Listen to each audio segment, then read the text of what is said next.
안녕하세요. 대학 캠퍼스의 봄을 반드시 느끼게 해드릴 박봄입니다. 연세대학교의 상징은 독수리죠.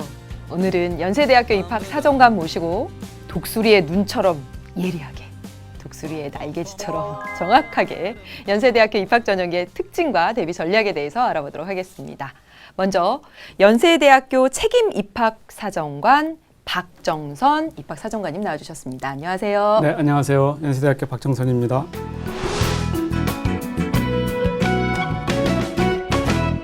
네, 입시 한 라인에 날카롭지는 않은데 예리한 질문을 던져주시는 김성길 선생님 나와주셨습니다. 네, 안녕하세요. 연수여자고등학교 김성길입니다.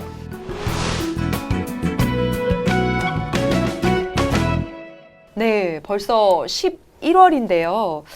많은 대학들이 이제 수시 전형들이 마무리되어 가고 있는데요. 연세대학교의 남은 일정들, 전형 일정들이 어떻게 되는지 궁금합니다. 예, 현재는 논술 시험하고 특기자 면접까지 마친 상황이고요. 이제 학종 서류 평가가 진행이 되고 있습니다. 11월 17일 수능이 끝나고 나면 바로 다음 날 특기자 전형 합격자하고 그다음에 학종 면접 자성자가 발표될 예정이고요. 이후 이제 수능 면접이 끝나고 수능 결과가 나오면 이제 최저 통과 여부를 이제 반드시 좀 확인을 해야 되고 이것이 이제 가려지고 나면은 12월 16일 날 최종 합격자가 발표됩니다. 최종 합격자가 발표되면 그것으로 끝나는 것은 아니고 22일부터 이제 충원이 진행이 됩니다. 충원이 진행이 될 때 이제 가장 중요한 거는 보통 인터넷으로만 발표하기 때문에 대부분 이제 본인이 반드시 확인을 해야 되고요. 일부 전형에 대해서는 또 전화 충원도 같이 병행이 됩니다. 그러다 보니까는 이제 전화를 못 받게 되면 불합격될 수도 있기 때문에 저희가 최대한 연락을 하기는 하지만 그런 대상이 되는 학생들은 그러한 점을 굉장히 좀 주의를 하셔야 되고요.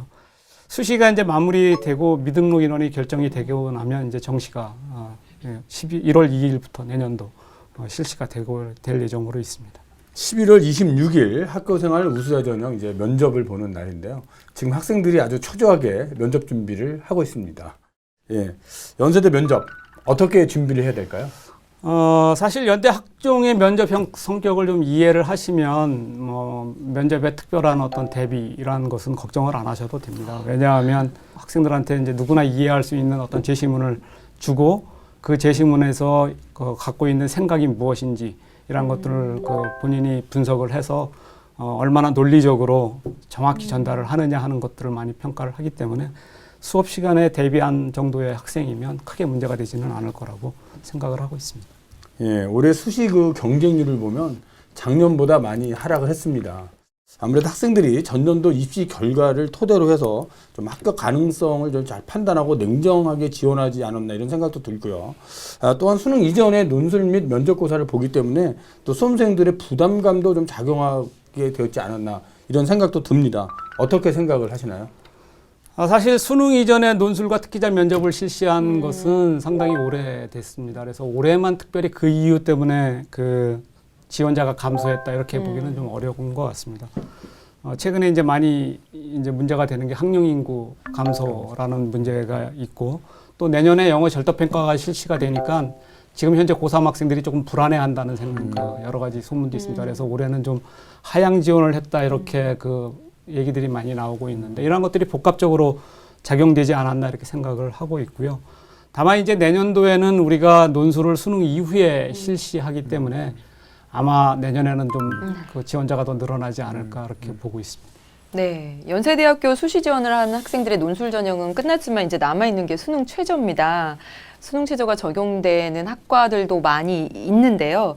어느 정도 수준으로 적용되는지 궁금합니다. 사실 이제 수능 최저는 거의 수시의 대부분의 전형에서 적용을 하고 있고 전형에 따라 조금씩 다릅니다. 첫 번째 논술 유지의 일반 전형을 보면 인문 같은 경우에는 이제 4개 영역을 다 응시를 해야 되고 4개 영역 등급합이 6이 돼야 됩니다. 의치해를 제외한 자연의 경우에는 이제 등급합이 작년에 7에서 올해 이제 8로 완화가 돼 있고요. 의치해는 이제 3개 이상 1등급을 받아야 되는 것이 이제 필요합니다.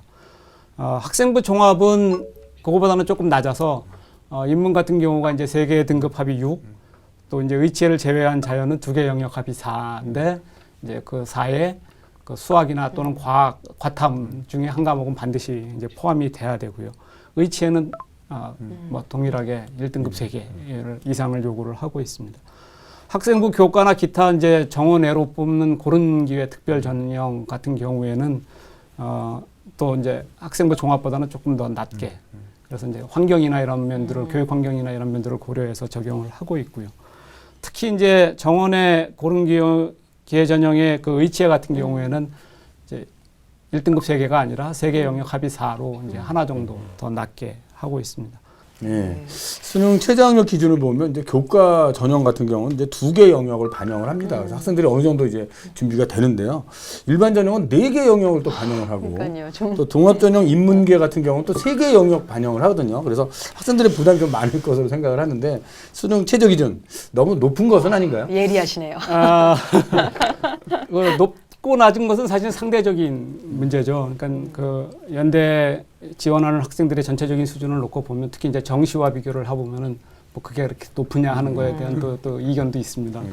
학종 같은 경우에 1단계 통과를 하는 학생들한테만 이제 우리가 이제 수능 최저를 확인을 하는데 면접 대상자 같은 경우에 그 수능 최저를 통과하는 비율이 약 한 80% 내외 정도 되고요.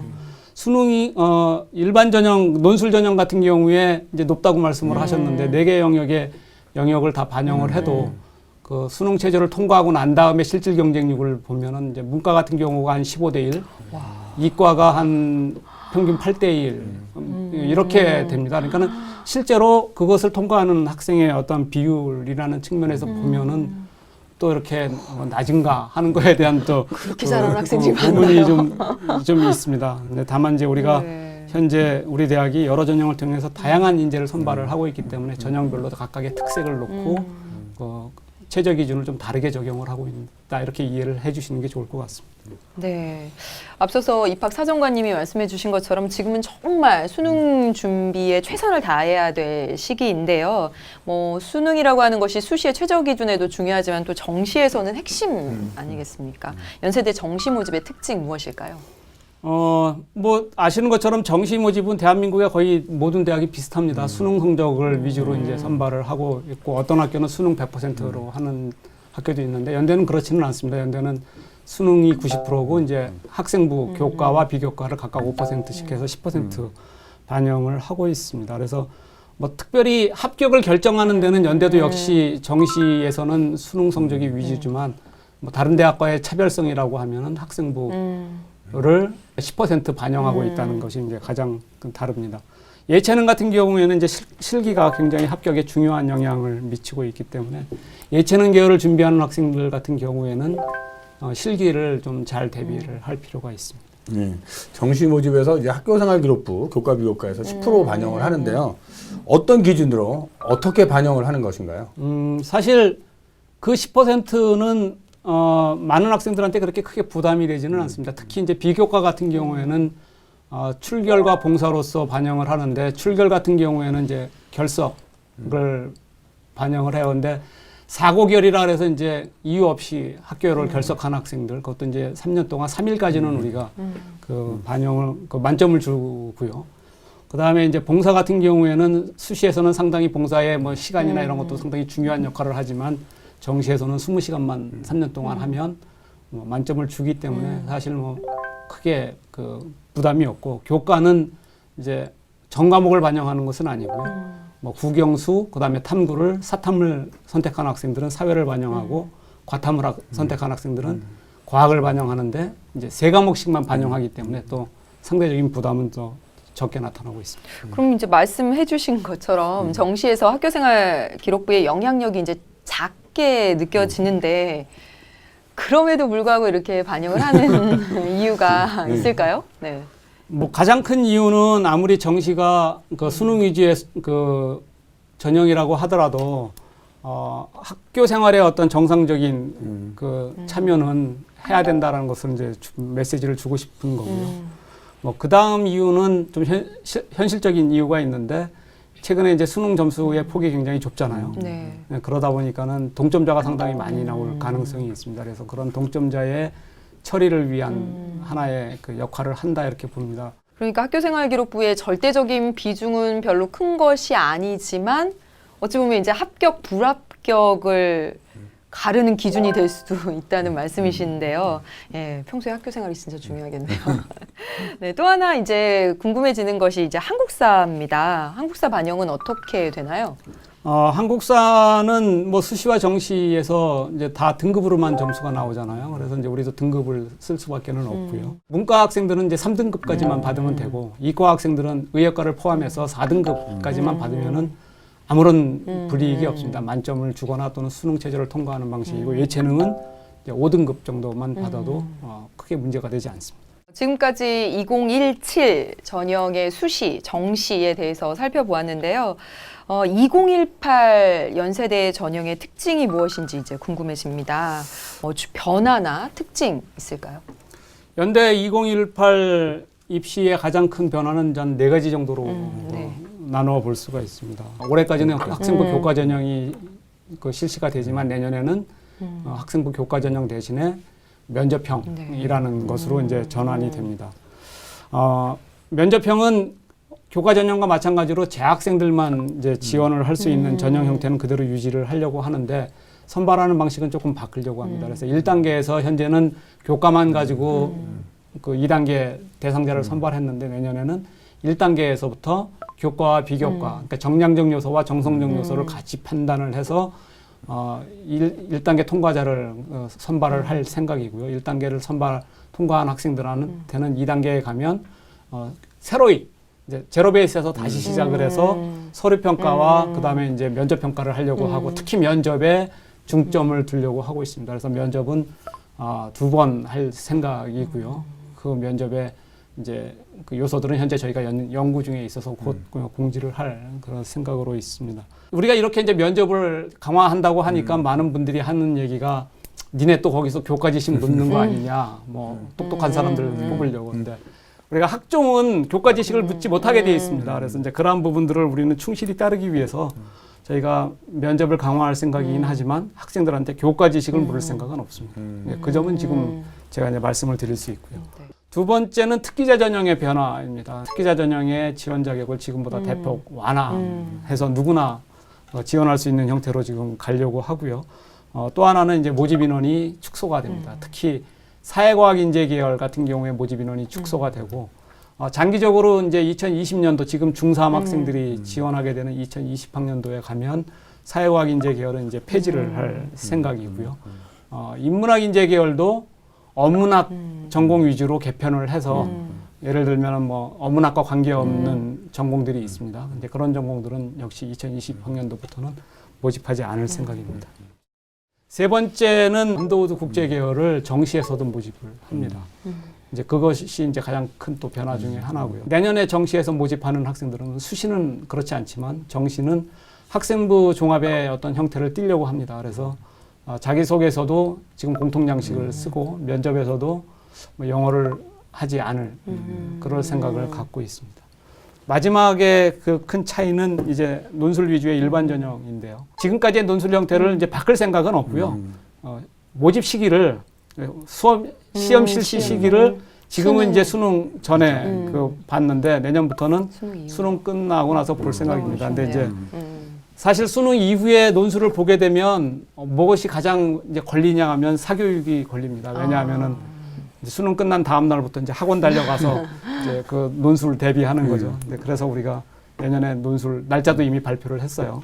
그래서 목요일 날 논술 수능 보죠. 그래서 이제 금요일 하루 쉬고, 금요일 하루는 쉬어야죠. 그러니까 하루 쉬고 그 다음 날 보기로 했습니다. 그래서 하루밖에 못 가겠네요, 학원에. 그냥 학생들이 특별히 뭐 논술 어디 뭐 가서 사교육 받고 뭐 그런다고 해결될 문제도 아니에요. 이런 것이 이제 내년에 가장 큰 변화고요.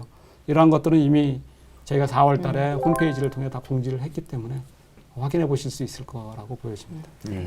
내년에 이제 학생부 교과 전형이 폐지되고 면접 평가를 활용한 학생부 종합 면접형이 내년에 이제 신설이 되신다고 하셨는데요. 거기 그 특별한 이유가 있는 것입니까? 사실 교과 전형을 1단계에서 교과 성적만으로 이제 3배수를 고르는 게 나름 장점이 있습니다. 그러니까 이제 학교가 굉장히 다양하고 거기에서 이제 여러 가지 상황들이 벌어지는데 우리가 이제 학생부 교과 전형을 하면서 가장 아쉬웠던 점은 이제 학생들의 사고 능력이나 어떤 의사 표현 능력 이러한 것들을 이제 확인할 수 없었다는 점이 좀 있었습니다. 근데 이 두 가지는 현대 사회에 굉장히 중요한 요소라고 저희가 보고 있거든요. 그래서 이제 그러한 고민을 좀 덜어내기 위해서 이제 면접형이라는 것으로 이제 가려고 하고 있습니다. 다만 그 면접형으로 가더라도 1단계를 보면 이제 50점은 정량적 평가에 이제 교과 성적을 그대로 반영을 하고 나머지 50점은 이제 비교과 평가를 하기 때문에 100% 어떤 그런 그 기존의 학종 형태라기보다는 학종의 형태와 교과 전형의 형태를 좀 절충한 것이다 이렇게 이해를 하실 수 있을 것 같습니다. 예. 교과 성적을 또 산출하는 방법을 보면 이 Z점수하고 등급점수 반영을 하거든요. 연세대학이 Z점수를 활용하는 뭐 특별한 이유는 무엇입니까? 우리가 이제 그 교과 성적을 내기 시작하면서 Z점수를 계속 써 왔는데요. 사실 등급은 장점이 있는 그 점수 체계이지만 가장 결정적인 문제는 사실 별 차이가 아닌 거를 크게 보이는 문제점이 있습니다. 그렇죠. 예를 들면 어떤 학생은 90점으로 1등급을 받았는데 어떤 학생은 89점으로 2등급을 받았다는 상황을 생각을 해볼 수 있습니다. 그러니까 90점과 89점은 사실 아무 차이도 아닌데 그렇죠. 1등급, 2등급 하면은 이게 굉장히 커다란 차이가 있는 것처럼 보이거든요. 그래서 우리는 이제 이러한 큰 차이, 이런 차이를 조금 좀 줄여보자 하는 의미에서 Z점